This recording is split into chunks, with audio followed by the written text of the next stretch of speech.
ગીર સોમનાથમાં આવનારા તહેવારોને ધ્યાનમાં રાખી પોલીસ તંત્ર એલર્ટ બની ગયું છે। જે સોમનાથ અને પ્રભાસ પાટણ શહેરોમાં પોલીસ દ્વારા ફૂટ પેટ્રોલિંગ હાથ ધરવામાં આવી રહ્યું હતું। જે રામનવમી, ચેટીચાંદ અને રમજાનને ધ્યાનમાં રાખીને સુરક્ષા વ્યવસ્થા કડક બનાવવામાં આવી હતી।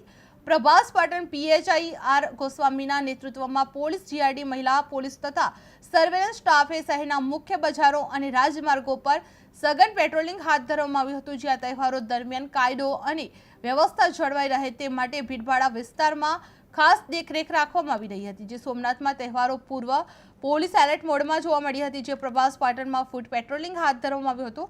જે તહેવારોને લઈને પોલીસની સઘન દેખરેખ જોવા મળી હતી। જે મુખ્ય બજારોમાં પોલીસ પેટ્રોલિંગ વધારવામાં આવ્યું હતું। જે કાયદો વ્યવસ્થા માટે પોલીસ સજ્જ બની ગયેલું જોવા મળ્યું હતું। જે પોલીસ એલર્ટ મોડમાં જોવા મળી હતી। જે તહેવારોના પૂર્વે ધ્યાનમાં લઈને પોલીસ એલર્ટ મોડમાં જોવા મળી હતી। જે પ્રભાસ પાટણમાં ફૂટ પેટ્રોલિંગ હાથ ધરવામાં આવ્યું હતું। જે તહેવારોને લઈ પોલીસની સઘન દેખરેખ હાથ ધરવામાં આવી હતી। જે મુખ્ય બજારોમાં પોલીસનું પેટ્રોલિંગ વધારવામાં આવ્યું હતું। જે કાયદો વ્યવસ્થા માટે પોલીસ સજ્જ બની ગયેલી જોવા મળી હતી। જે તહેવારોને ધ્યાનમાં રાખીને પોલીસ દ્વારા પેટ્રોલિંગ હાથ ધરવામાં આવ્યું હતું। જે રમજાનને ધ્યાનમાં રાખીને સુરક્ષા વ્યવસ્થા કડક બનાવવામાં આવી રહી છે। જે પ્રભાસ પાટણ પીઆઈ એચઆર ગોસ્વામીના નેતૃત્વમાં પોલીસ, જીઆરડી, મહિલા પોલીસ તથા સર્વેલન્સ સ્ટાફે શહેરના મુખ્ય બજારો અને રાજમાર્ગો પર સઘન પેટ્રોલિંગ હાથ ધરવામાં આવ્યું હતું। જે તહેવારો દરમિયાન કાયદો અને વ્યવસ્થા જળવાઈ રહે તે માટે ભીડવાળા વિસ્તારોમાં ખાસ કરીને દેખરેખ રાખવામાં આવી રહી હતી। જે સોમનાથમાં તહેવારો પૂર્વ પોલીસ એલર્ટ મોડમાં જોવા મળી હતી।